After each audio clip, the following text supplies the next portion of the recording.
Why can I hear the light? It's okay. We've been here before. Carry on the light. They won't know it hurts more.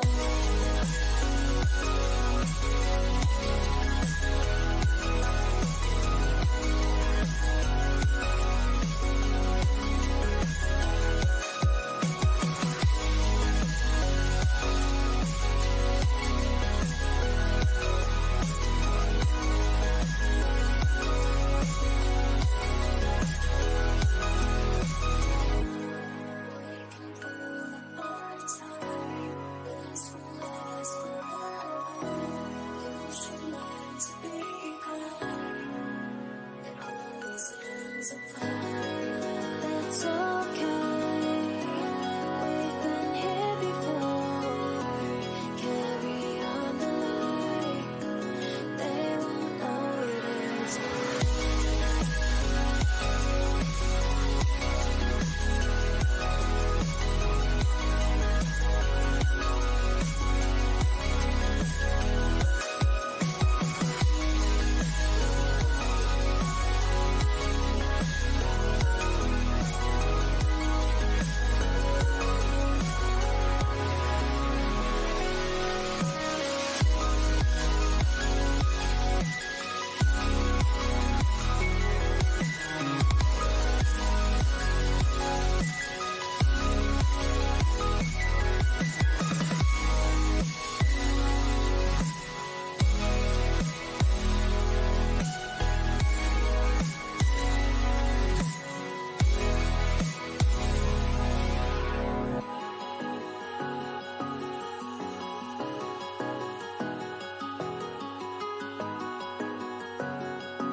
It's okay.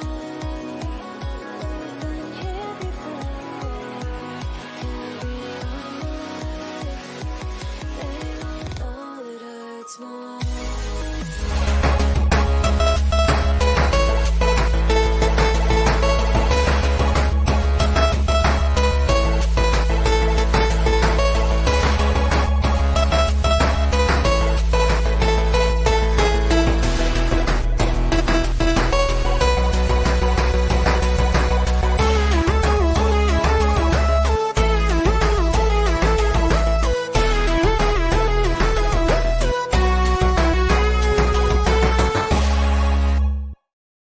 Hello, everyone, and welcome to the HP Podcast, episode number 286. If you're here with us live, I apologize for the slight delay. I'll get into that in a minute. But first, let me introduce my co-host, Davey Wavy, baby.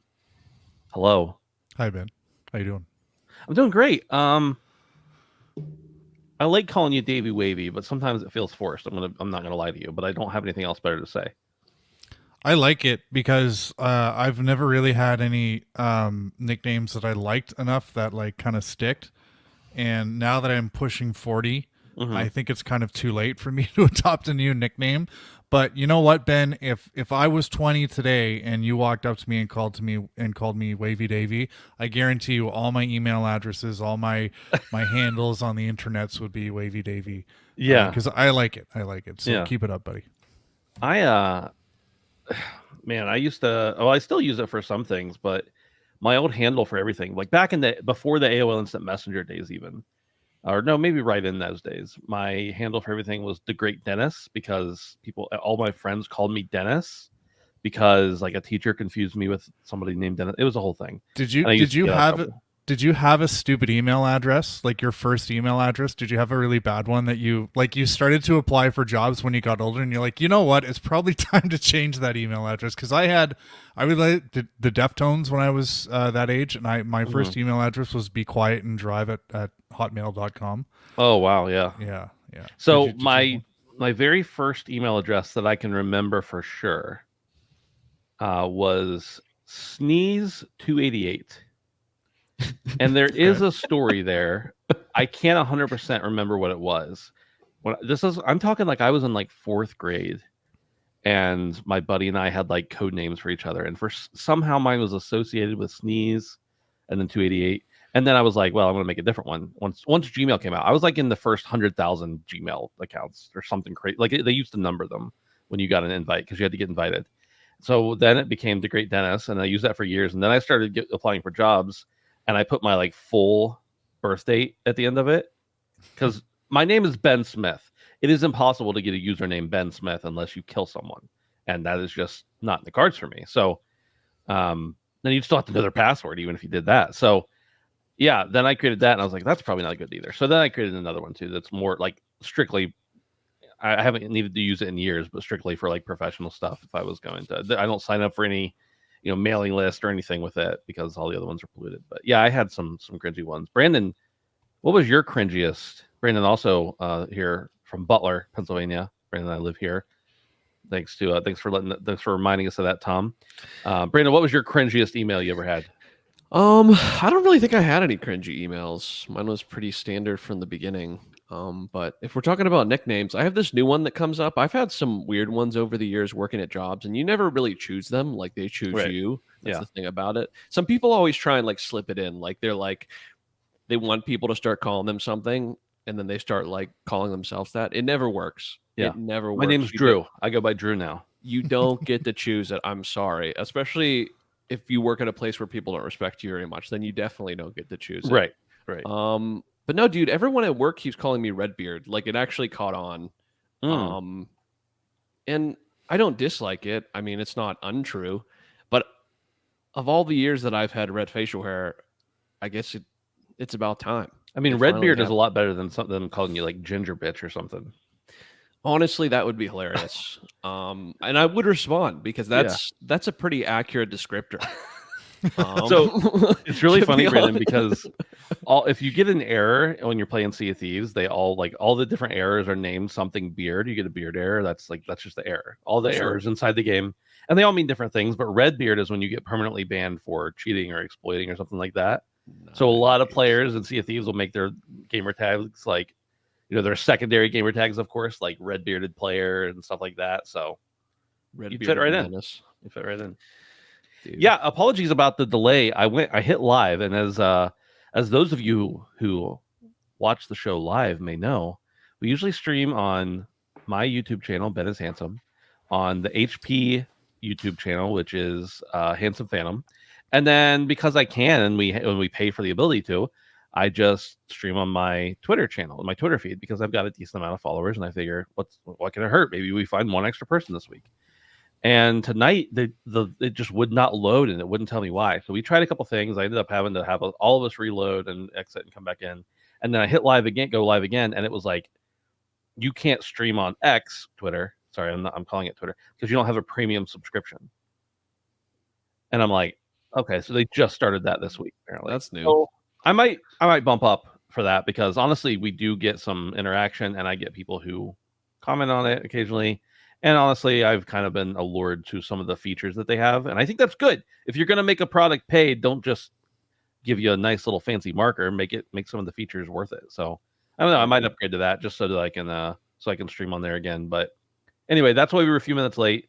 But if you're not here live, which a lot of you are not, many of you are not, you could support us on patreon.com/handsomephantom. Or if you are here live, I guess anybody can. Patreon.com/handsomephantom. We appreciate it very much. You can get ad-free early access to the show over at patreon.com/handsomephantom for as little as $1 a month, if you like. We also have our sometimes monthly, sometimes a little more than that show called HP After Dark, where we just mostly sit around and talk about whatever we want to talk about. The two most recent episodes, have been largely focused around Dave's recent vasectomy. Some semi-recent. So you can look forward to that if you sign up on the Patreon as well. You can also hang out with us on Discord, handsomephantom.com/Discord.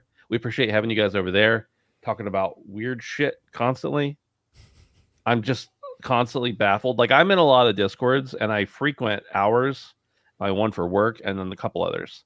And there's always weird stuff that happens on the internet, but our Discord is a particularly interesting place, I will say. So come on over and join us if you like. We'd appreciate that. You don't need to be a Patreon member. You don't need to be anything. Just hang out. That's all we ask. and don't be a porn bot. Please. Those are the only 2 requirements. Be a person and don't be a porn bot. How's your guys' weekend? I'm trying to remember what the fuck day it is. It's Tuesday. I saw something funny. You know the girl who sung the anthem at the home run derby last night. Oh And then yeah, she came out today and said she was drunk because Yeah.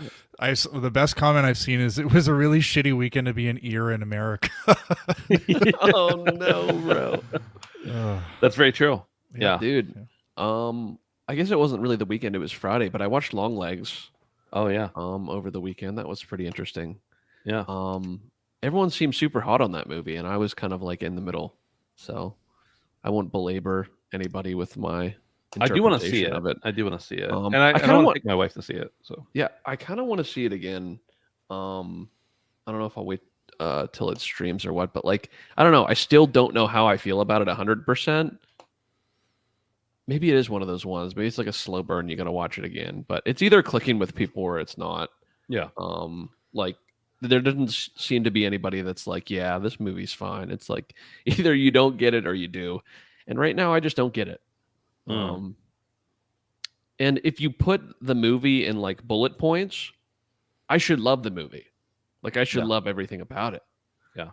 But I don't know. I don't know what it is, man. Chat just reminded me this weekend is Twisters. You guys gonna see Twisters? Whether in the theater or not. Yeah. I'm Yeah, a huge fan of the original. I never watched the original. Wasn't Jimmy buzzing about kidding me? that?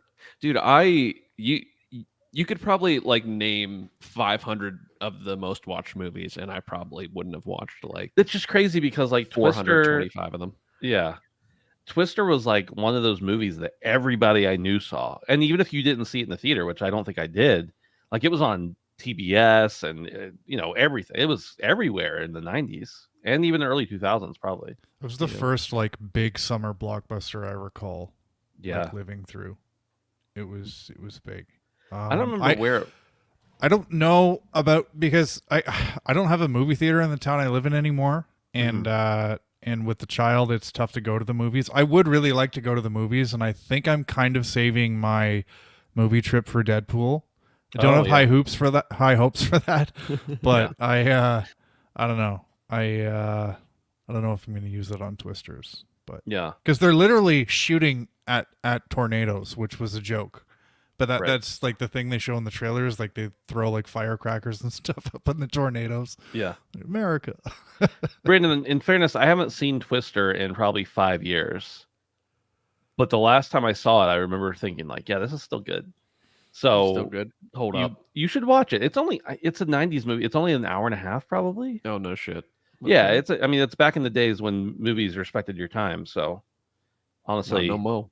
it's good. I don't remember, was it? I can't remember which amusement park it was. It was either Kings Island or it was somewhere in one of the Orlando parks. I can't remember specifically. There was a Twisters like experience. It wasn't a ride, it was an experience.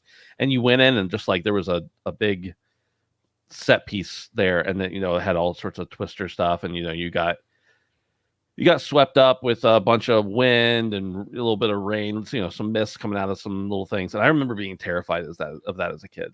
And I've never been in a real tornado. I did live through a hurricane. Literally, I lived in Jacksonville, and it came like right on the coast of Jacksonville, and I was pretty close to that. That was pretty scary, but I was also very young, so everything was probably pretty scary. But tornadoes, Ain't nothing to fuck with, buddy. no.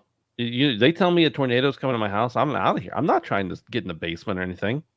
I'm leaving. You're just gonna drive away. You can I would- outrun it. Which direction is the tornado in?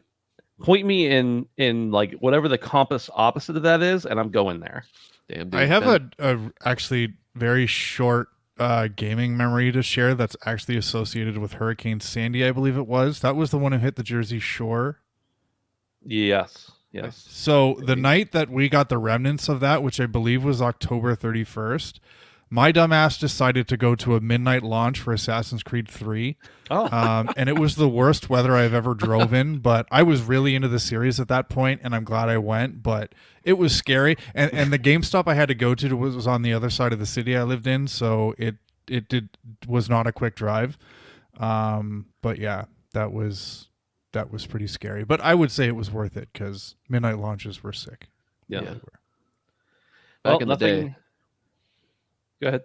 No, I was just gonna say back in the day when they actually did this sort of thing. Yeah. Dave is cherishing it so much he drove through hurricane weather to get to it. That is dedication to the series. Yeah. We call him a shill, but listen to what he does for Ubisoft. There you go. Risking life and limb. All right. Well, since nothing else interesting in our local communities happened this weekend, let's talk about some games. Number one. Did you know the Jeep was made here? I did know the Jeep was made here. The first Jeep was made here. First Jeep. That was a long time ago, though. That That's wasn't it, recently. though. Yeah. That's all that's ever happened.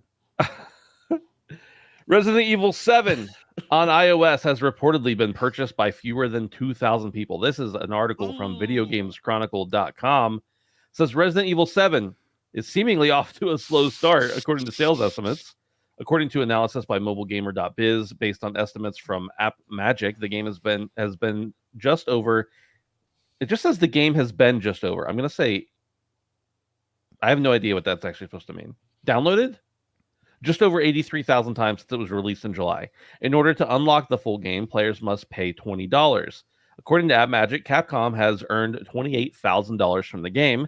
This figure is prior to the 30% cut that Apple takes being deducted from the figures. Once deducted, it leaves a figure that suggests that even with some generous rounding up, you land at under 2,000 paying customers. In June, it was suggested that ports of Resident Evil 4, Resident Evil Village, Death Stranding, and Assassin's Creed Mirage all had similarly slow launches. At the time, App Magic head of content, Andrei Zubov, told mobilegamer.biz that he believed the outlook for console games on Apple devices wasn't positive. Now, boys, who could have seen this coming, right? Like, nobody's ever thought, like, mobile gaming is dumb. But, Brandon, I'm wondering, Resident Evil 7, great game. Yeah.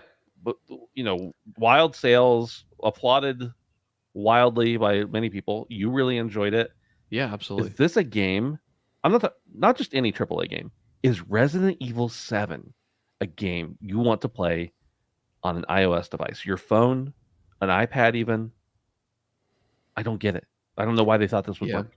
Absolutely the fuck not. And let's just say, let's even double the figure of 2,000 paying customers. That's still like stupid low. And by all metrics, probably registered as a failure. I don't even know that there's any sort of like over the desk magic that they can pull to present this to the stock shareholders to make it sound good in any way. Like, it's just bad.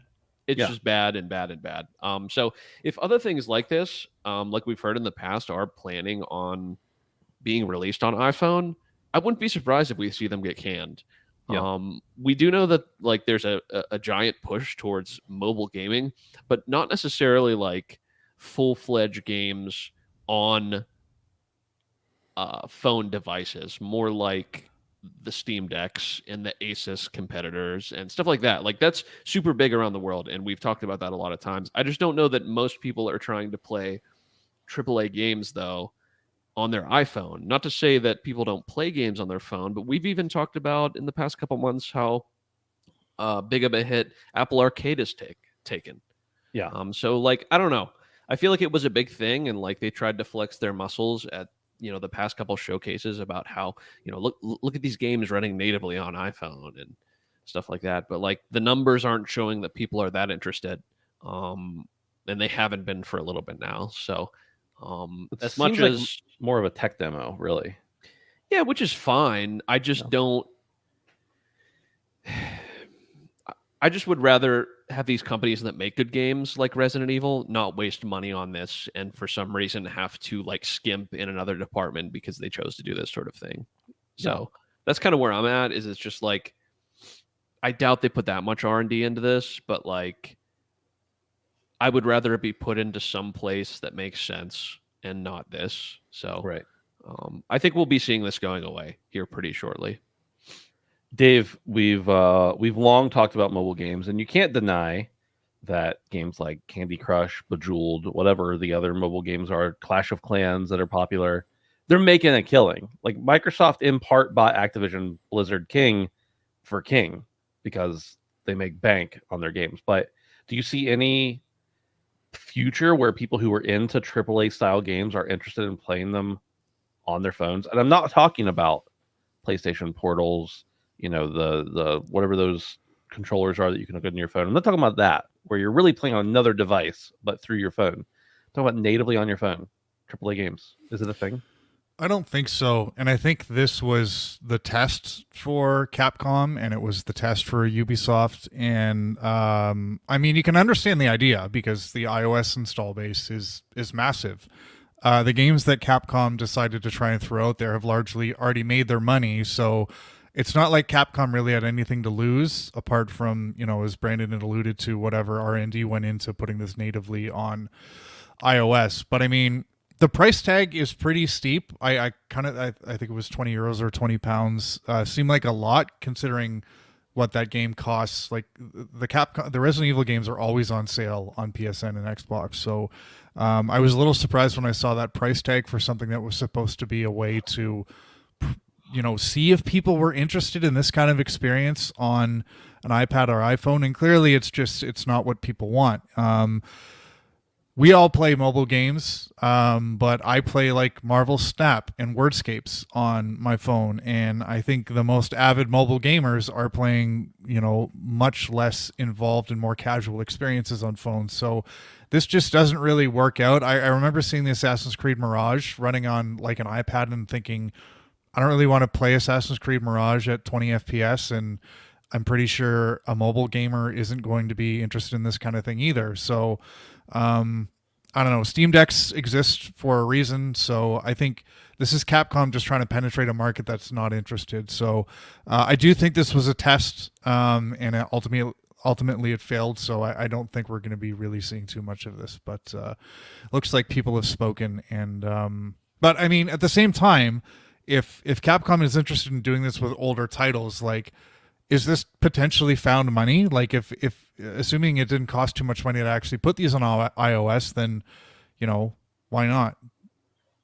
It seems like even if it's found money, it probably still costs them, you would think, at least 25 grand, which is what, they brought in before Apple takes their cut.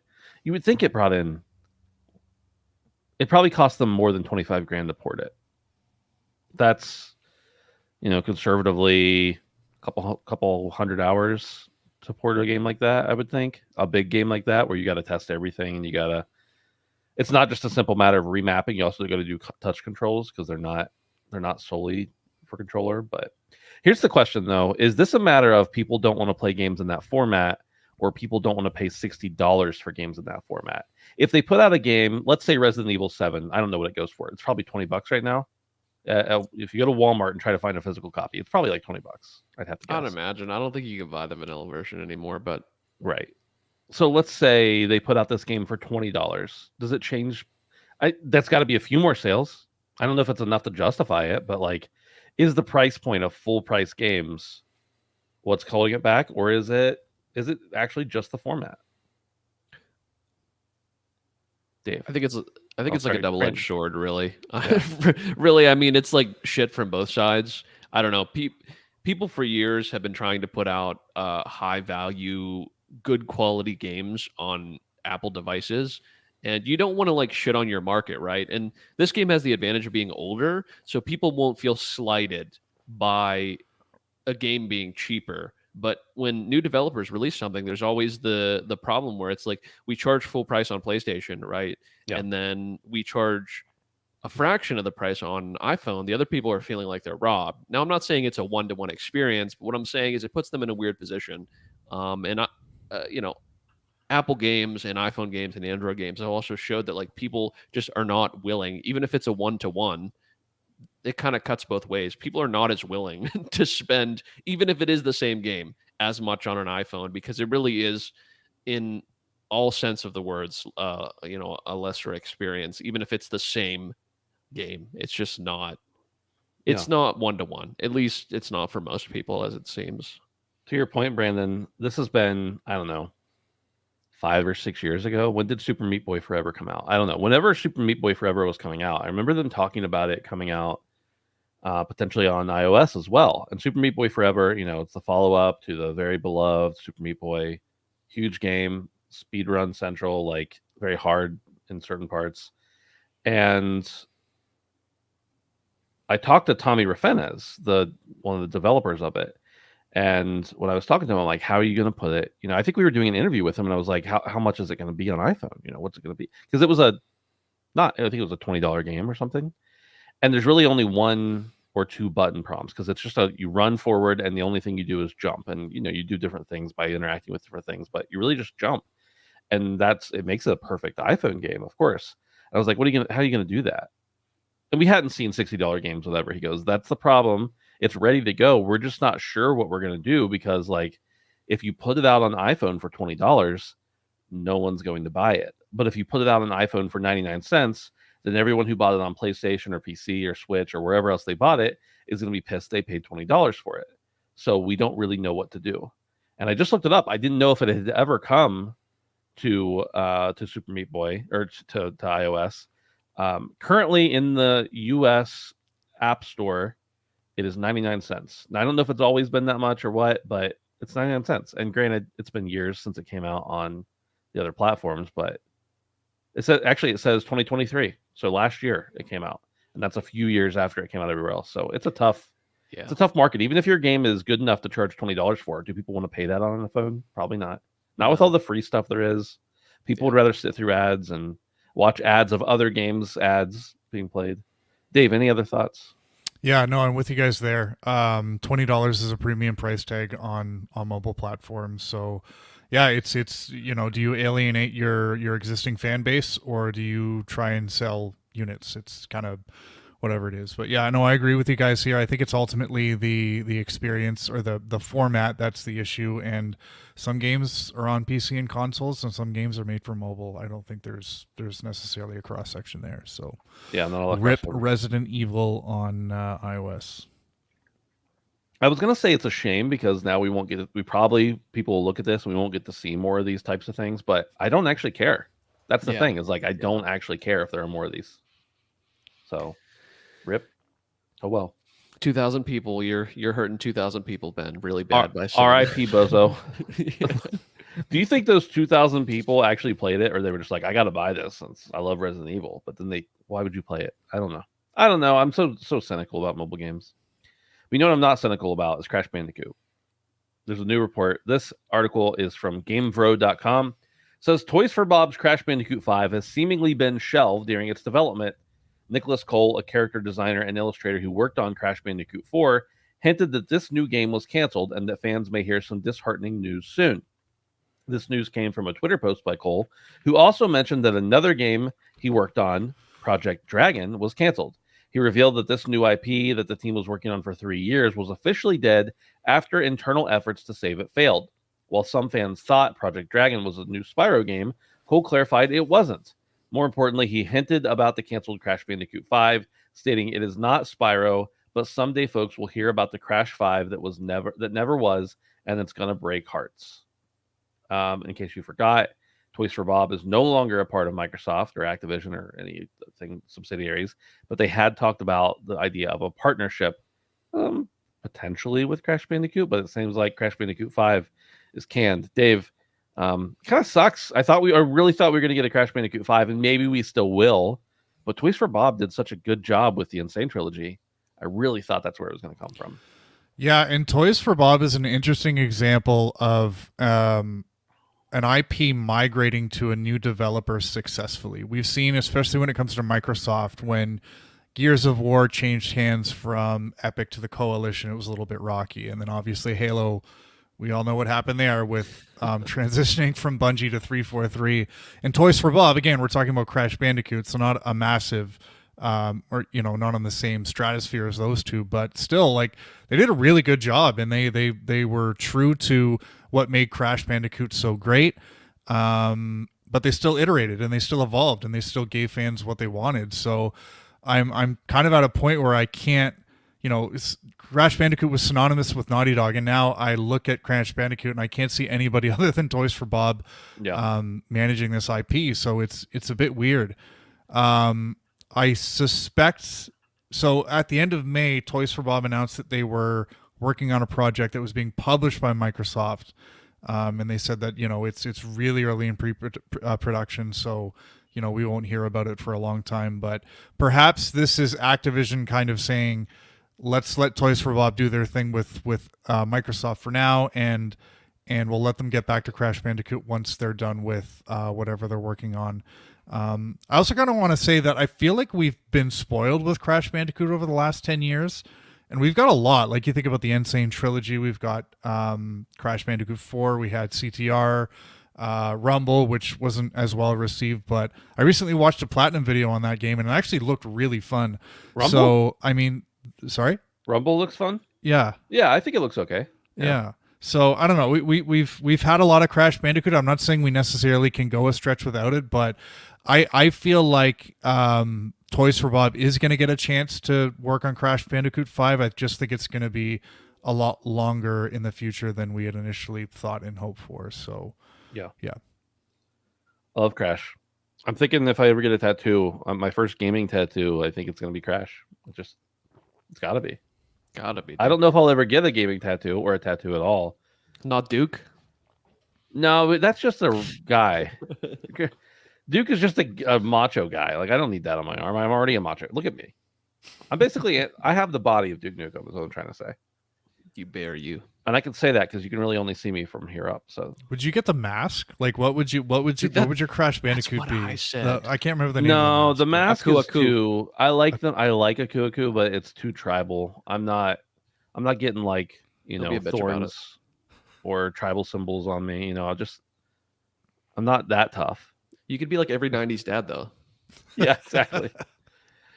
No, I mean maybe, but I just I love Crash himself so much that Can we revise our no. our resolution Get a punishments? tattoo. No? Yeah. I'll do it. Oh, I don't. That wouldn't be too bad of a punishment if I got to pick it, but yeah, I don't know. It's just a matter of my thing about tattoos is I've always thought like, oh, that'd be cool to have a tattoo of, but I've never thought that for long enough to actually go do it. So I'm like, well, if I didn't want it long enough to get it, I probably wouldn't care about it long enough to want it forever. The only thing that I definitely was like, when Emily and I got married, we were like, we should get each other's like fingerprints tattooed on each other. That'd be cool. And then we were like, we looked up some pictures of it, and some people were like, don't do this. And it's just a picture of a black blob because like as you age or as because it's such thin lines as you get a little older. It's got to be huge. Yeah, you got to get like on your whole back a tramp stamp of the other person's thumbprint. But it just becomes a black circle then. So it's like, well, what good did that do me? Yeah, I felt that way for a long time about tattoos, but I think I've reached the point where it's just like, fuck it, like I might die tomorrow. And so as long as I don't get like a dick tattooed across my forehead, as long as I'm not that reckless, it's like, You could just get like a little tiny one. That's actually probably a better call. No, like a tiny dick tattooed across your forehead. Yeah, you know how people do the teardrop? Just like a little cock and balls right there. Imagine. Someone has to have had it. I have Position no it perfectly problem. though, so that when you cry, the water comes out of the end of the urethra of the dick. I'm gonna need a true artisan to be able to pull off this level of intricacy. It's gonna be the greatest tattoo you've ever seen. I've never seen a tattoo greater. That ginger kid, he's got something going on. You like Crash, Brandon? I do like Crash. I'm a Crash fan ever since PS1. And this is kind of sad news, especially from someone who was on the team saying that we would have been really sad to see it go. So that kind of makes me wonder what was going on. We have talked about Crash a lot over the years. It's had its ups and downs. I feel like it's been a lot more up recently than down, but there has been some down. With Crash 4 selling like 5 million copies, though, I really genuinely It was more than that, I think, wasn't it? It's saying here that it surpassed that. So let's just say conservatively 5 million. Right. But yeah, I really thought this meant that we were going to get more Crash. And we did. To be fair, we did after Crash 4. But I thought this would mean more mainline games. And that's kind of what I had speculated for a while now. But I don't know if this is kind of, them going independent and now they lost some funding. So it's like now we just hammer down on what we have most of our resources in.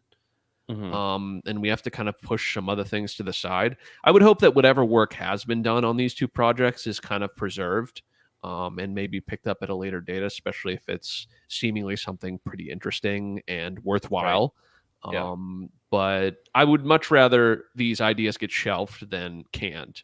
Yeah. And I guess it will never be incredibly clear what will shake out. Obviously, in the nitty gritty of the studio, only they'll know that. But um, yeah, I don't know. We'll see. It kind of sucks, but they're not going to stop making games. They're not going to get shut down as a studio, so I guess it's not the end of the world. Yeah, We'll they're see. privately owned now, so they can do whatever they want as long as they Right. have the license to do it. So Right. yeah. It's still just it does suck, but Yeah. I guess it's the way of the road. Indeed. Indeed. All right, let's move on to another story. This one's about Valve, and this is from an article from The Verge. And I'm actually just gonna pull this up full screen because there's a lot of charts here. This comes from The Verge. Jay Peters wrote it, and I don't want to read this whole thing, but I will read a paragraph or two. Valve is a famously secretive company with an enormous influence on the gaming industry, particularly because it runs the massive PC gaming storefront Steam. But despite that influence, Valve isn't a large organization on par with EA or Riot Games' thousands of employees. According to leaked data we've seen, as of 2021, Valve employed just 336 staffers. It's 336 employees as of a few years ago. The data was included as part of an otherwise heavily redacted document from an antitrust lawsuit against Valve, as spotted by SteamDB creator. Some data in the document was viewable despite the black redaction boxes, including Valve's headcount and gross pay across various parts of the company over 18 years, and even some data about its gross margins that we weren't able to uncover fully. So, they've got data in here all the way from 2003 all the way up through 2021, which is when they said there were the 336 staffers. One data point that Ray or Jay found interesting, he says, was Valve worked with its games payroll spending in 2017 at $221 million. They didn't release any new games that year, but that spending could have gone towards supporting like Dota. And by 2021, it was down to 192 million. Another, as of 2021, Valve employed just 79 people for Steam, which is one of the most influential gaming storefronts on the planet. So what I'm seeing here, I'm trying to pull this up.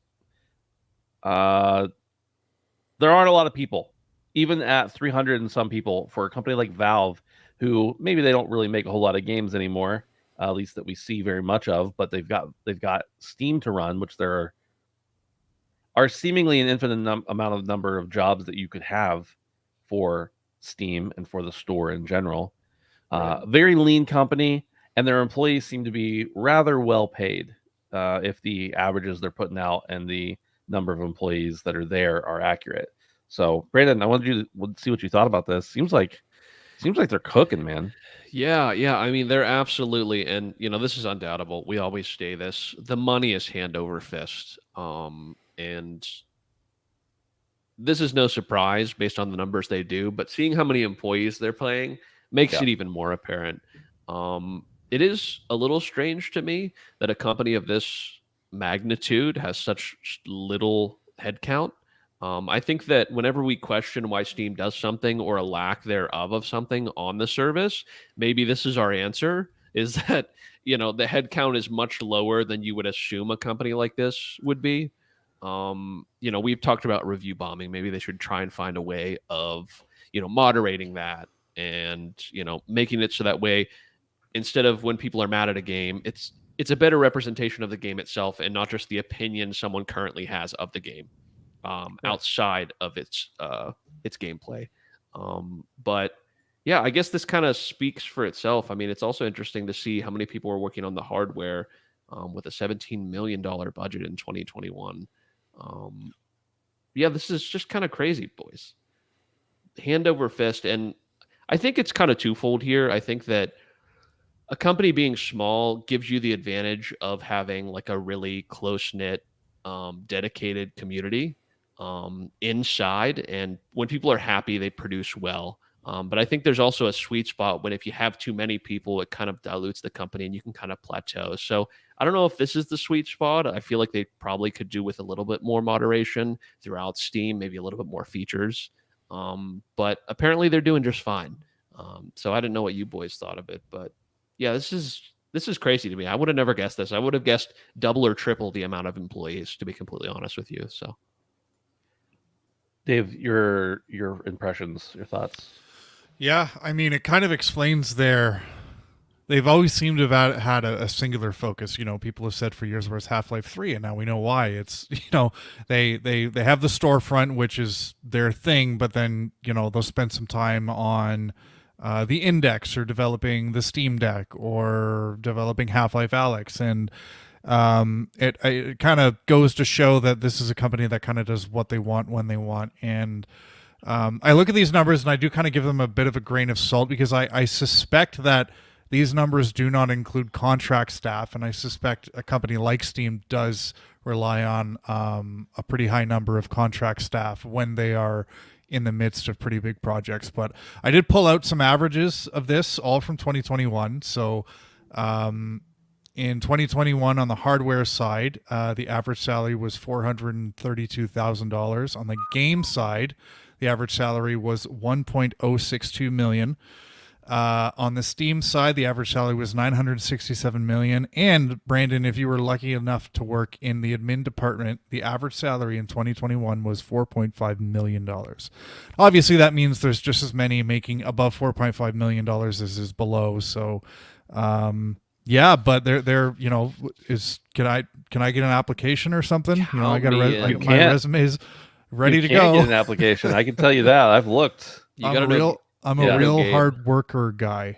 You know, I think the average across all their departments is 1.3 million, but of course, that probably includes. I would imagine that includes Gabe. You know, he's probably making a couple million at least a year. That's going to include your not only your salary but your benefits, your fringe benefits, all that kind of stuff. I'm sure they packed all that stuff in there because again, this was reporting for a lawsuit that was against them, so they want to present as well as they can. Not that they're going to make up numbers, but they're certainly going to say like, "Oh, you get a half an hour break. That's probably worth 50,000." You know what? I'm just making that up, but so I'm sure that these numbers are inflated over what they're actually taking home in their paychecks, but they're not hurting, and they're smart because they're not over hiring. It doesn't seem, unless there's even less need for people, which doesn't seem to be the case. They're certainly not hurting for people, and if they're paying them well, they're such a secretive company that why would you ever jeopardize? Let's say you are making $1 million as a programmer or something at Valve. Why would you ever jeopardize that? Ever? I can't imagine why. So smart. Just put out some more games for us. Put out some more games. We make some more money. We'll pay you more. Gotta up the numbers, man. Did you guys recently see 181 staff? The Steam pile of shame? Did you see that thing going around? No. I forget what the actual numbers were, but there was like a Steam pile of shame where they like calculated up all the games that everyone has in their library but has never bought. And of course, it's not entirely accurate because some people's profiles are private, and this was like through SteamDB or something. And of course, there's lots of people who buy games for $10 when they're on sale, but they're really normally $20, but they calculated them at $20.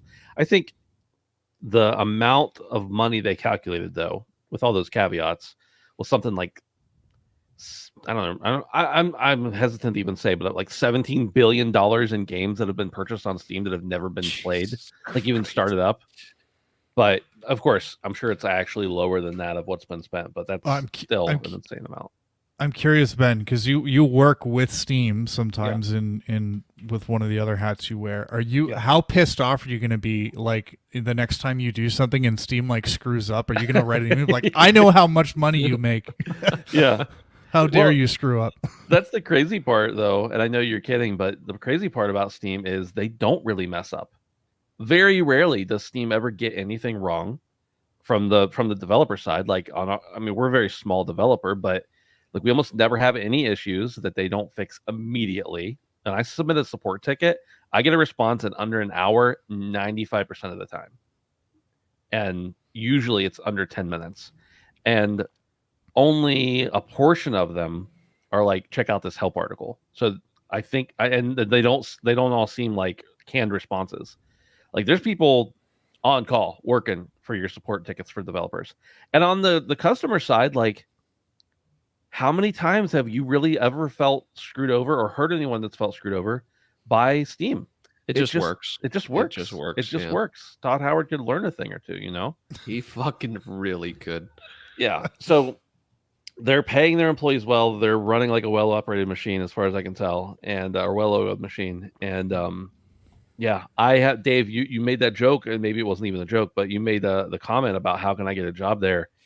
I with zero irony here, I am telling you, I look at their website to try to find something. I have looked all over a minimum of once a month, just because I'm like, who wouldn't want to work for Valve? Now, do I want to pack up and move across the country? Because I'm pretty sure they are all mostly in the office.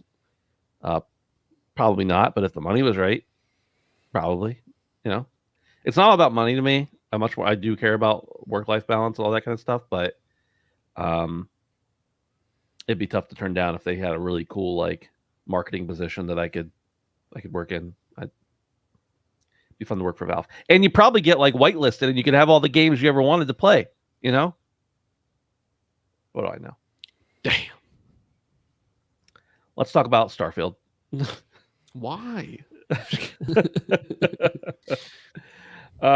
This article comes from fandomwire.com is where I'm reading from here. I've just gotten lazy in the last couple weeks, guys. Not really lazy. I'm just really busy and haven't been writing them out myself. So I'm telling you where they're from. There's a new hot rumor going around that has gotten fans talking, and it's about Starfield and Indiana Jones potentially getting announced for the PlayStation 5. Nothing is set in stone, but it's causing quite a stir amongst console fanboys, of course. For a while, it seemed like Xbox players would be the only ones getting their hands on these titles, and for a while that was the case with Starfield. So this news might be disappointing to their fans. The game was a big deal when it was announced on an Xbox exclusive, skipping PlayStation consoles altogether. Microsoft, which owns Bethesda, made it clear that it was banking on this game to draw players to their console and Game Pass as well. Indiana Jones, being developed by Machine Games, who is also under Bethesda's umbrella, was also assumed to be an exclusive. The idea that these games might jump up to the PlayStation makes some sense, given the publisher's flexible exclusive strategy. Fans have been pretty vocal about their feelings over on Twitter. Sorry, I'm not calling it X. You'll find a bunch of fans expressing their frustration. Xbox fans in particular are feeling a bit betrayed. They bought into the idea that these games were exclusives, and now the possibility of them going multi-platform is not sitting well. Some are even saying they'd feel cheated if these games ended up on PlayStation. Boys, a couple months ago, we saw a few other Xbox first-party games come to PlayStation. Some of them were smaller than others, like Pentiment. And then you have things like Sea of Thieves that, even though it's been out for 6 years, is still raking in millions of dollars. Can you imagine what happens if Starfield and Indiana Jones go to PS5? Because at this point, they don't need you to buy a console. As a matter of fact, they're encouraging you not to buy a console. They're saying, here's a Fire Stick and a controller for $75. Have fun. Get Game Pass Ultimate. We want your subscription money. Dave, it's a pretty different strategy. But how would you feel? I mean, I know you have an Xbox. I know you have a PlayStation. Starfield and Indiana Jones? I know you're not interested in Starfield, but Indiana Jones. If you had the choice between playing on Game Pass and playing on PlayStation, where do you pick? I know where you pick, actually. I don't know why I even asked. But. Yeah, I'd go PlayStation just because the Xbox hardware that I have is a Series S, which is inferior. But I don't know. It kind of signals that the Pentiment grounded Sea of Thieves experiment was a success. And we kind of already knew that, the way that Sea of Thieves rose to the top of the pre-order charts on PSN. So this is no surprise. And I'm just going to be really annoyed when like Starfield comes to PlayStation and then suddenly everybody loves Starfield and yeah, the Sony bump is exposed. Anyways, it's just a matter of time, and you know, from a business standpoint, it just makes sense. Like the last two generations have killed the Xbox, and Microsoft has spent all this time and money gobbling up all of these developers and IP, and it just makes sense to put it in a spot where as many people as possible can play it. We talked about earlier with the failed iOS experiment with Capcom. This is a similar kind of approach where it's just like, you know, why strand good software on hardware that nobody actually has? So, I mean, this is just another step. I think when it's going to be really weird is like when we see Marcus Phoenix and Master Chief running on a PlayStation. I don't know if it's going to go that far, but it kind of seems like that might be where we're going. But I don't know if that is the case. Like as you said, Ben, like what is the point of owning an Xbox? Is this going to be a similar situation to like Sony is treating its exclusives now, where they're on PlayStation only for like a year and a half, and then you start to see them come on PC? Is it going to be the same thing where like the next Gears of War is going to be on Xbox and PC Game Pass at first, but then after a year and a half or so, it's going to show up on PlayStation? Because I mean, in that case, like there's a reason for me to own an Xbox, because I want to play the next Gears of War day one, and I don't want to have to wait 1 to 2 years to play it on my PlayStation. So if that's the case, then okay, fine, it's not that big of a deal. But the way Microsoft has kind of been moving it, I feel like they're going in a different direction where there is no Xbox, and that's just such a weird future to me. And I'm gonna miss the heydays of like the Xbox 360, PlayStation 3 era, where like Sony and Microsoft were having to work so hard to compete with each other and coming out with like just awesome IP. And we're so far past that now, and it's just kind of sad. So I don't know what the next 10 years of gaming is going to look like, but Microsoft really seems to be moving in kind of like that Sega direction, where it's like we're not going to make the hardware anymore, and we're just going to make really good software and put it everywhere. But then like what is Sony's push, and is what happens after the PlayStation 6? Like are we just, is it not a console war, is it a streaming war now, or sorry, a subscription war, where you know it's just we're talking about, you know, the different streaming or subscription services for gaming? That's kind of where it seems to be going, and that kind of sucks. But I mean, yeah, I don't know. Microsoft is just making the best business decisions that they can right now, and yeah, it's too bad, because I really enjoyed when Sony and Microsoft were going at each other's throats. So, rip. Brandon, put yourself in your own shoes 2 years ago, before you had a PC, or at least a good PC. Right. You've got a PlayStation, but to play a game, to play Indiana Jones, I think came out 2 years ago on PlayStation, you got to pay $70. Or on this Xbox that nothing else comes out on, you can get Game Pass and play it for a couple bucks. Which one are you picking? Because there's a lot of people in that position where they got to choose between playing it on Game Pass or playing it for $70 that don't have a PC. Can't get Game Pass on PC, whatever. Where are you going? Yeah, I mean, I think the obvious choice, unless I had abundant monies, is the cheaper option. And that's what a lot of people are going to end up doing. I think this is a net positive for Microsoft in general. Aside from the whole push away from hardware, I think that this serves them in no other way than a positive way, because I do think Starfield will do incredibly well. And yes, we did see it, the pre-order bonuses, but correct me if I'm wrong, Ben, the Sea of Thieves has been charting on PlayStation consistently since launch. I'm pretty sure that's accurate. Yeah, I don't know about the most recent month, but before that, yeah. Consistently. So this is a net positive. And even for people that, you know, I think the people that are upset by this, you know, and you even kind of said it in the article here, Ben, is that like people were saying, I bought this with the idea of it being exclusive. No, you didn't. No, you didn't. Because if it came out on another console and you had an Xbox, would they not have bought it? I just don't think that's the way people work. And I mean, it influences. I can understand if it influences. Like, if I only have enough money to buy one console and I really want to play X game and it's only on one of those consoles, then I'm going to pick that one because of that. I understand it from that perspective, but not I bought this game because it was exclusive. That doesn't make any sense. Right. And also the landscape is completely changing. Like in the past 2 years, it's completely changed. So I feel like there's a little bit of old hat and a little bit of old mindset of people that just like don't understand that this is the play for Xbox. And if you're truly, truly, truly an Xbox fan and a Microsoft fan, then you would want what's best for them. And I think releasing this software on other platforms will do nothing but print them money. And that's just the reality of it. I don't have any problem with this, and especially as someone who is playing predominantly on PC now, I especially don't have any problem with this. But yeah, it is a little bit strange. I do agree with Dave. I think that competition is what's best for this space, and I think that both of the companies striving to be the best they possibly could. I'm thinking mostly in the 360 era. I mean, obviously there was a clear winner there, but the PS3 had some chops. It was just strange hardware. Like it was powerful hardware. And some of the games that came out on it were amazing. But yeah, I don't know. I feel like this kind of I'm worried about Sony if Microsoft isn't really pushing as hard as they were in the hardware space. I don't want to think that Sony will get complacent, but I don't know, man. It's a company and it needs to make money. So if they need to cut corners on tech because the next Xbox isn't coming out and it can just be a nominal upgrade, they might. They might just tend to the lowest common denominator. And I love this step up we got in this latest generation, and I want to keep seeing that going forward.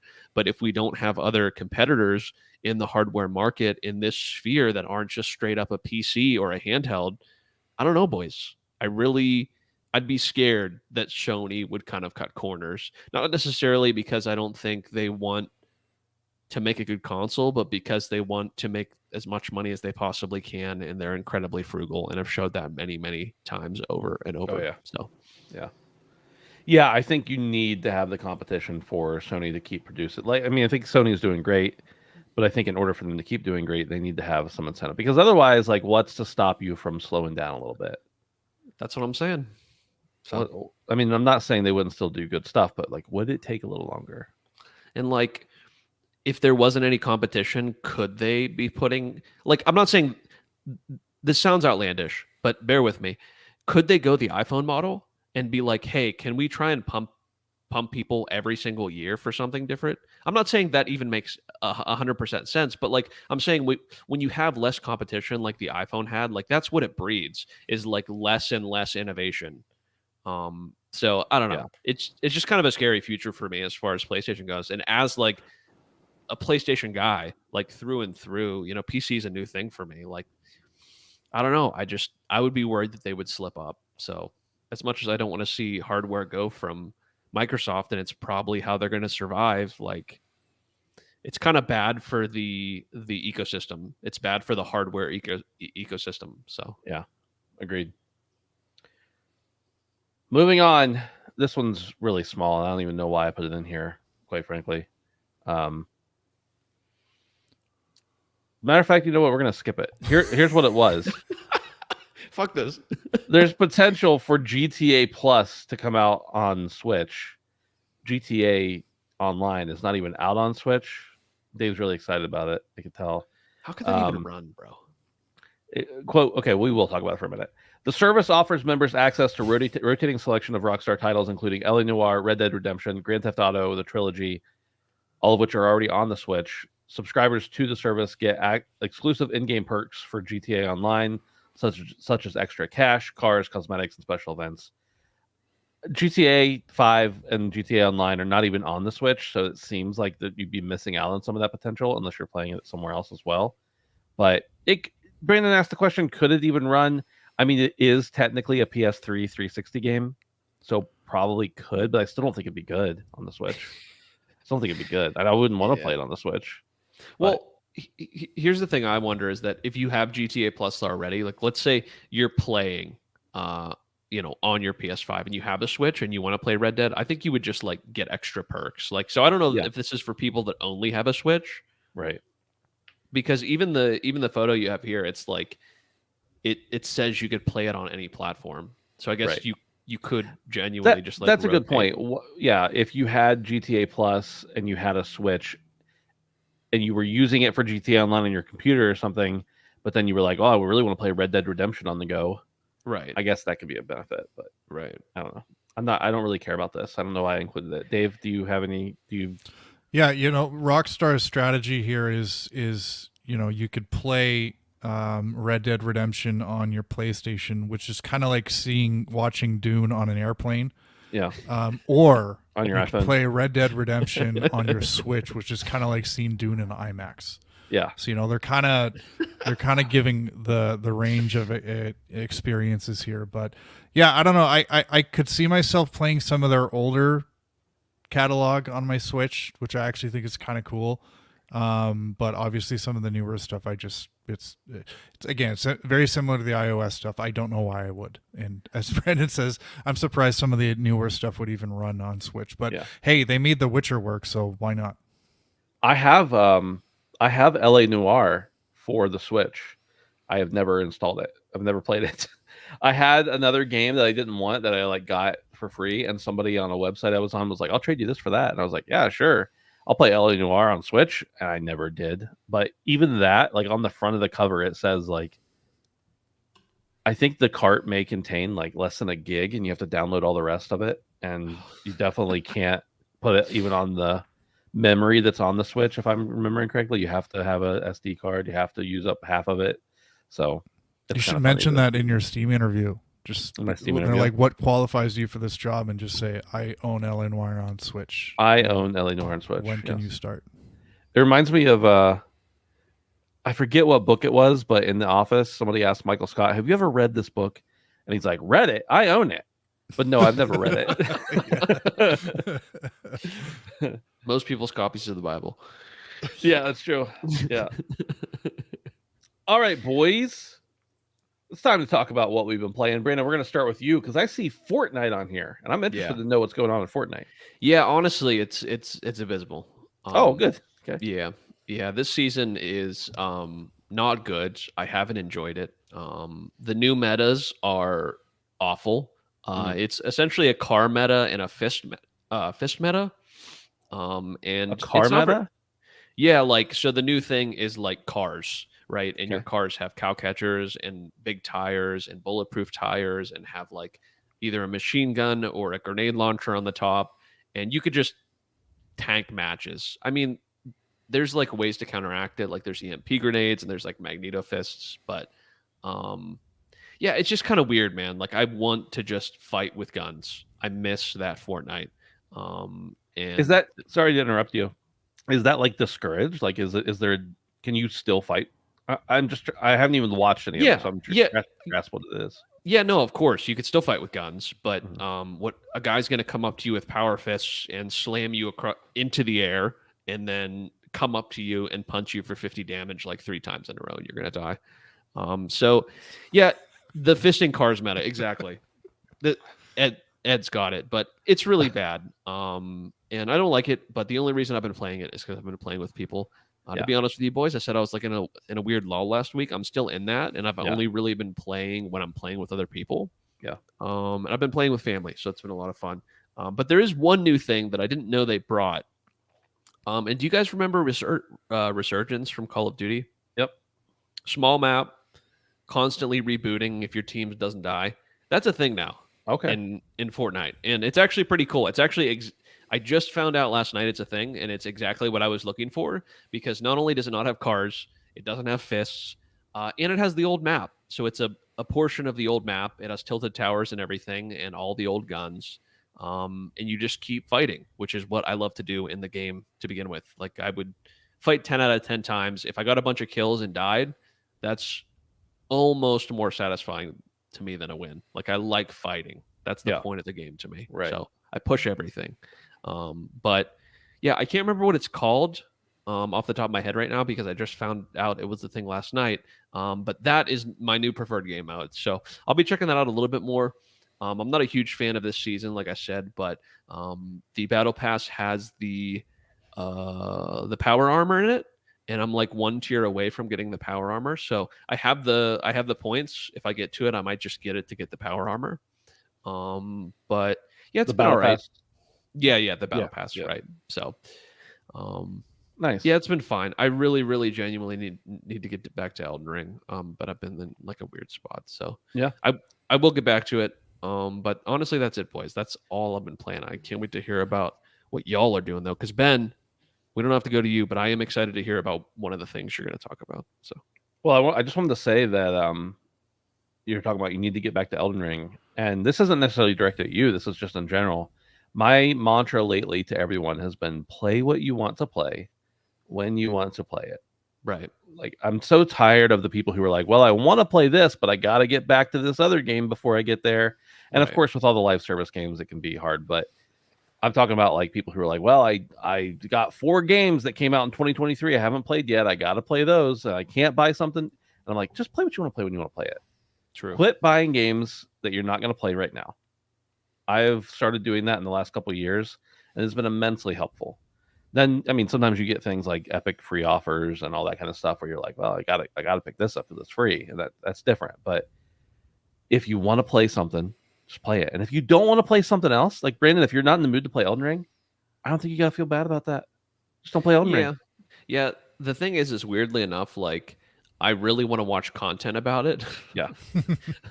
But Yeah. I don't know. Like I said, I'm in a weird spot where like I've just wanted to sit and watch things other than Yeah. play them recently, unless I'm like hanging out with somebody.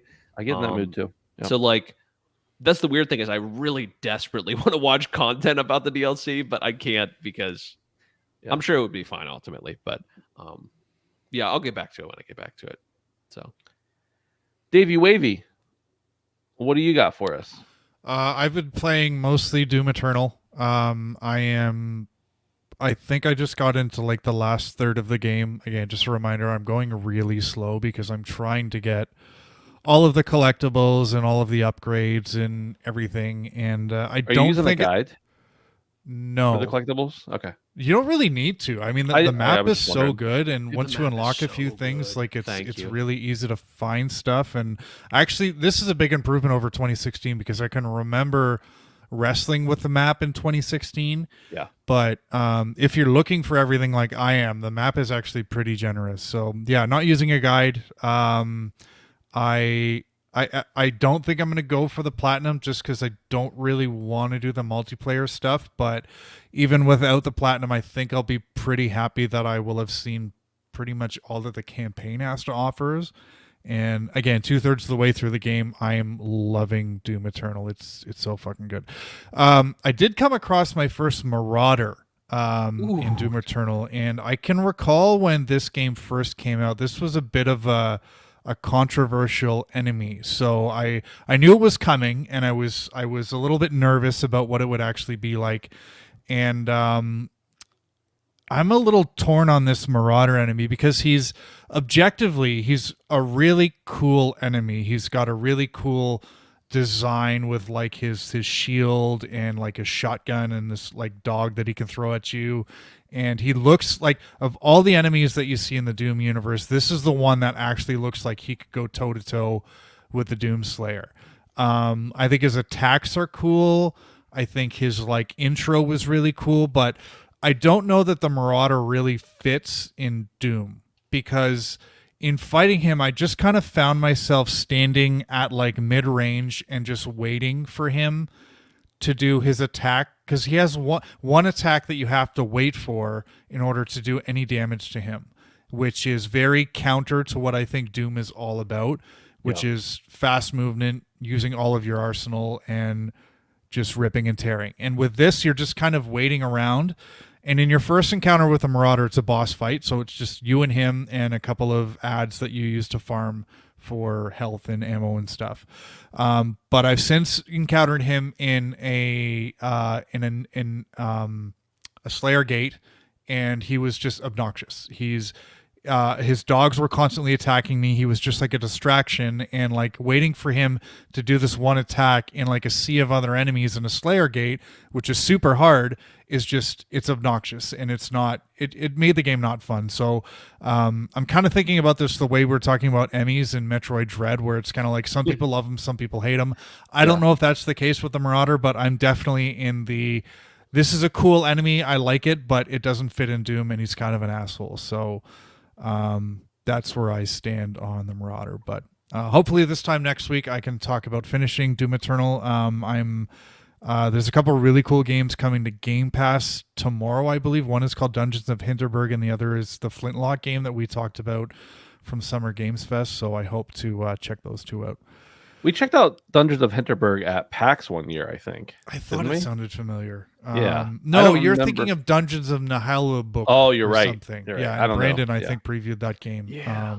I did but not like it. yeah, so the other game that I just checked out really briefly it's an indie game called Fumes. Fumes plural. It's on Steam. It's actually not out yet, but there is a free demo. and this is a car combat game. It's got this really cool grungy pixel art visual style that I think goes really well with its kind of post-apocalyptic Mad Max look about it. And it's car combat, which I think is kind of an underserved genre. If you grew up on Twisted Metal like I did, then you'll be right at home with this. So easy and simple to control, just WASD and your mouse. And yeah, just really fun, kind of silly. Again, it's not out yet. I don't even think it has a release date, but it has a short demo that I think people should check out. So yeah, Fumes. It's made by one guy. So yeah, it was a lot of fun playing that Yeah, I game. gotta open a new tab and put it in there so I remember to look it up later. Visually, it looks fucking cool though. I think it took 25 seconds to install too. That's the nice part about indie demos is you Right. install them and play them in the same minute. So yeah, That's cool. Nice. that's it for me. Speaking of install times, boys, I already have pretty good download speed, but I have 1,000 download. My upload from my internet is 20 megasecond, which is obviously terrible. Next week, boys, I'm getting fiber installed. They just literally, not even like where Brandon lives, less than a mile away from me. There's no fiber. They just told me they have fiber available here. 2 terabyte up, 2 terabyte down. Ooh, It's $4 less than I'm paying now a month. No contract. dang. So it's amazing. I'm like, I'm in. I'm doing it. So it's installed next week. Pretty excited about it. That's what I've been playing. No, that's not true. I've been playing 2 things. Mostly. One is called Once Human. And this is a free-to-play, essentially MMO survival crafting game. I don't even know that you can really put tags on this game because it's so many different things, but it has survival crafting and there's a lot of people in the world with you and you do raids and dungeons and stuff. So Is it like Ark? no, not like, I mean, maybe the gameplay wise, but it's nothing like structurally like Ark, at least. There's a little bit like Ark. Ark definitely has more of the survival crafting mechanics for sure. It's got the survival mechanics where you got to eat, you got to drink. It's got the crafting mechanics where you got to find materials to build, etc. But this is a game that just came out recently. It had a couple betas before, and people were receiving it really well. But it's kind of nice because unlike a lot of survival crafting games where you got to start out with your fist and punch a tree so you can get wood, so you can make a hammer, you basically start out with like all those very basic things that you need for survival crafting games right out of the gate. And the story is complex and overcomplicated, to be honest. And I don't 100% even understand it, partially because I don't care, if I'm being fair about it. I just haven't paid that much attention. But basically, there's a bunch of essentially zombies, and then you got to kill them. So you go in, you got to gather resources, gather materials, do the whole survival crafting, building a house thing. And then you have these different zones. And in each different zone you go to, you basically, you collect a certain amount of things. You find the nice weapon crates. You find the mega chest or whatever it is, and you collect resources, and then you kill enemies, and then eventually you go at the end of that area, you go and you fight a boss, and then you move on. You go back to your base, you build what you can, you move on to another base. So there's a nice little loop to it. It's pretty fun, I guess I would say. The parts that appeal to me the most are not the raid part of it, or even the combat part. It's really the survival crafting, and I know that's come as a surprise to everyone, but that is also probably one of the weaker parts of the game. But it's there, and I like it, and it's interesting because you can be in a PvE world or a PvP world, and of course in a PvP world you still have to do PvE, and in the PvE world I guess there's a way for you to do PvP if you so choose. I haven't quite gotten to that point yet, or discovered it. And like I said, it's free to play. I didn't realize this, but apparently it's on iOS devices as well. It doesn't, like, I'm playing the game and I'm like, I don't want to, how could you possibly play this on an iOS device? But people are doing it, and it's available there. And the monetization, they've not once presented me with anything to buy. I'm sure if I went hunting for it, I could find it, but I haven't gotten to that point yet. So that makes it appealing to me as well, that they're not constantly like, you can craft this 25% faster if you buy these gems. Like, there's none of that. So far, at least, like I said. And I don't know, I'm really enjoying it. I was kind of interested in it's not real, they're not actually zombies, but they're zombies, might as well be. and interested in the zombie game, and also interested in survival crafting, of course. So I'm having fun with it. You can be in the. I don't have any friends. I mean, I haven't played with any friends, but you can play with your friends in the same world. Be I want to peep collaborative. it. Yeah, be collaborative on building things and crafting and everything. So it's definitely it's been fun. I played probably between 6 and 8 hours of it. I plan on playing a little bit more, or definitely probably a lot more if I can get a little deeper into it. But yeah, I like the loop of it, and again, like it's got a survival crafting element to it that doesn't seem to get stale yet because you're constantly grinding for stuff. The one thing I don't love about this game, I think at some point there's going to be a wipe. Like there'll be regular wipes, like there are in a lot of survival crafting. You know, like Rust has wipes and everything. And so getting to, building up your base is fun, but at the same time, I'm like, well, if they're just going to wipe all this and all my progress and my stats and everything, is it worth it? Am I going to have to go back and do the same things all over again? We've yet to see how those are going to pan out and what you'll keep and what you won't keep, but I'm interested none the least, at least to stick it out through the first wipe. And if I absolutely hate when that happens, that's fine. I've had my time with it. And if I don't, then great. Perfect. The other thing I checked out was the Concord beta. Concord is, of course, PlayStation's new live service shooter, I guess you could say. It's like a mix between an arena shooter and a hero shooter. And I played it on PC on Steam. I was given a code for Steam. I did not pre-order it, but I was able to give it a shot. And I gotta say, a lot of people are really super down on this game, but I very much have enjoyed it thus far. Or I played about. I don't have Steam pulled up right now, but I think I want to say between 7 and 8 hours, something like that. It seems right. And I had a lot of fun with it. I mean, it's definitely not reinventing the wheel, but you have, I think there's 10 or 12 different characters you can pick from. They each have their own weapons and their own abilities. And you go out and you use them, and you can play. They had 4 different modes available during the beta.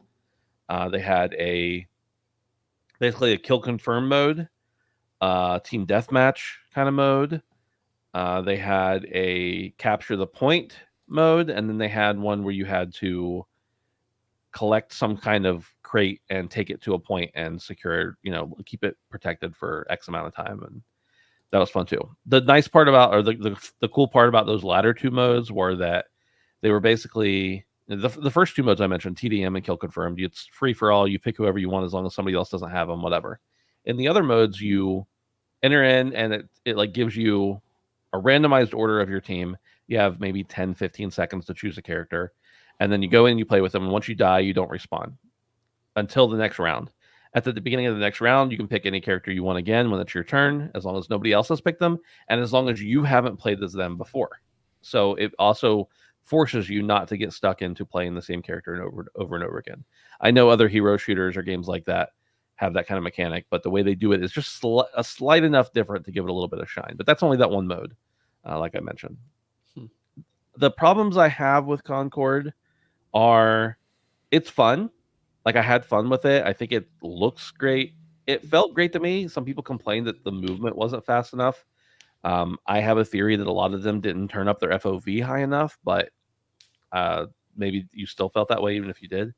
Like I said, I had fun with it, but I'm concerned because of a couple things. One, there's no real big differentiating factor between this and any other random shooter, hero shooter, whatever. There's nothing that says like I have to play this because they have that one mechanic I really love. The characters aren't really that great. They've got a weird, like there's a story going on, and they're going to have weekly, little vignettes or I don't know, videos to tell the story, but I don't care about the story. And for me, that's okay because I don't need to care about the story. But for many people who want to care about the story, that's going to be disappointing. It potentially could be disappointing because I didn't think it was very good what was there.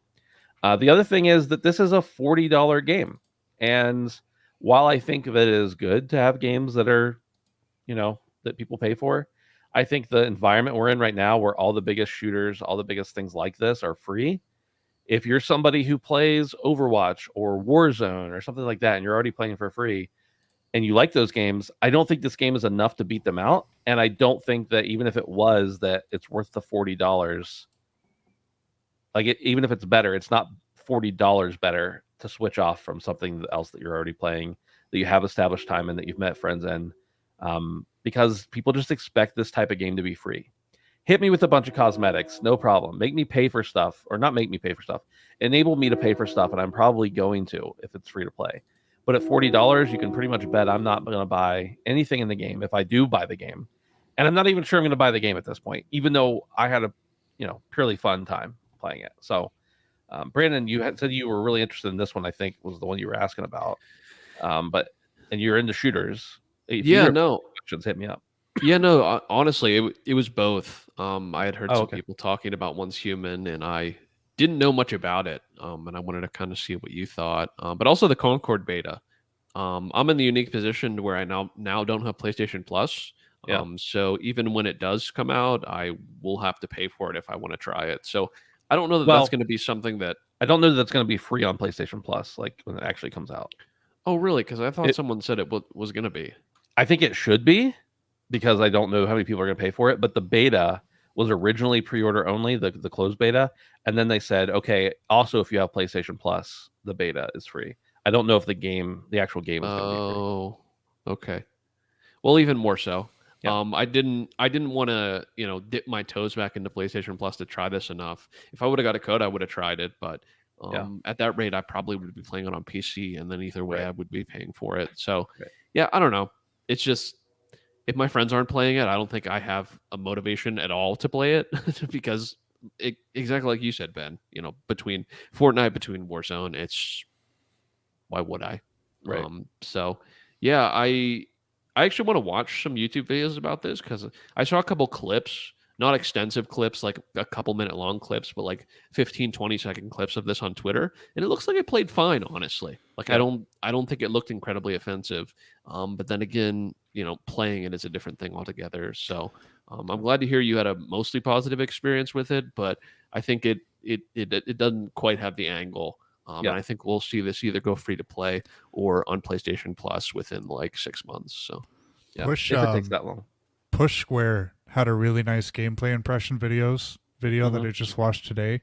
And this is not my kind of game, but one thing and this is a little thing, but jumped out at me about it is the UI is so sharp in this game. Yeah. Like the HUD and all the kind of fonts and visual elements and stuff. And the game looks really good. Like just even the character design and the graphics and stuff like that it makes me wish that there was like a single player campaign for this game, because I would have loved to have seen that. Now again, the scale was brought up for something like that, it probably wouldn't look as good, but it is a really, really good looking game for sure. Well, I will say the game is beautiful. Like it's very detailed. Everything looks crisp in it as well. And I was playing on PC. I heard people who were playing on PS5 say very similar things. So I think it does look great, but that's not enough, right? Like the game has to have some incentive to get you to play, to get you to buy the game. The game has to have something that's different than everything else. right. And if it's not going to do that, it needs to be free to play. Because sure, if a game's free to play, even if it doesn't look super appealing to me, there's like a good 70% chance I'll just download it and try it once. And if I like it, I'll keep playing it. And I think that if people played Concord, I think a lot of people would like it. But I think if you expect me to shell out $40 for it, not knowing if I like it, it's a different story. And again, like I'm not saying that about like big AAA games. I'm not saying that about whatever. I'm saying that about Concord. It doesn't have the appeal that it needs to have for people to buy it. Right. And it's in a genre where people expect free to play. AAA single player game, pay for it. Like that's fine. Pay for it, get a subscription, whatever you want. Just put out some money. But this is a game that needs to be. I think this is a game that isn't strong enough on its own to be able to charge $40 and still have people play. Now, with that said, and I think a lot of people share that opinion, but with that said, before Helldivers previews came out, I was like, Helldivers looks like it's not like it looks. Okay, maybe it'll be a little fun, but it's not gonna hit. Right. It's not gonna hit. And I was totally wrong on that one. So I could be wrong, but I think this is a much different scenario. So we'll see. Before I forget, that's all we got for the news. That's all we got about what we've been playing. But before I forget, I wanted to mention to you, Brandon, or I already mentioned this to you earlier, Brandon. Suicide Squad Kill the Justice League, if you have Amazon Prime, is free on Prime Gaming today and tomorrow only. If you do not have Amazon Prime and you want to get Suicide Squad Kill the Justice League, you can do a free 7 or 30-day trial of Amazon Prime, and the code redeems not to your Amazon account, but it redeems to your Epic Games account. So even if you only have a free trial of Amazon and you redeem it to your Epic Store account, you'll have the game. So just a PSA out there for anybody. This is another game where I was like, well, I kind of want to play it, but I'm not going to buy it right now. I've got too much else to play. But for free, I'll pay it. And I was already looking. I haven't even booted up the game yet. And I was like, I wonder what the season passes cost. Because I'm an idiot. Don't forget, you can check us out on patreon.com/handsomephantom. You can sign up for as little as $1 a month there. Get ad-free early access to the show. If you don't want to be a patron, that's fine. You can get the show on Thursdays at 11 o'clock, or you can watch us live Tuesday nights, 7 p.m. We appreciate that. You can also hang out with... That sounded so dismissive. We appreciate that. Moving on. Hang out with us on Discord at handsomephantom.com/Discord. We really appreciate those of you who are there and interact with us and interact with each other and building a little community there too. So, boys, anything left to say before we head on out of here and figure out the show title? That's about We it. love you. We love you. We love y'all. That the first "I love you," the one that sparked all the others, was from Davey Wavy. So I want you all to remember that. With that, good night and big butts. That was from a show I used to watch.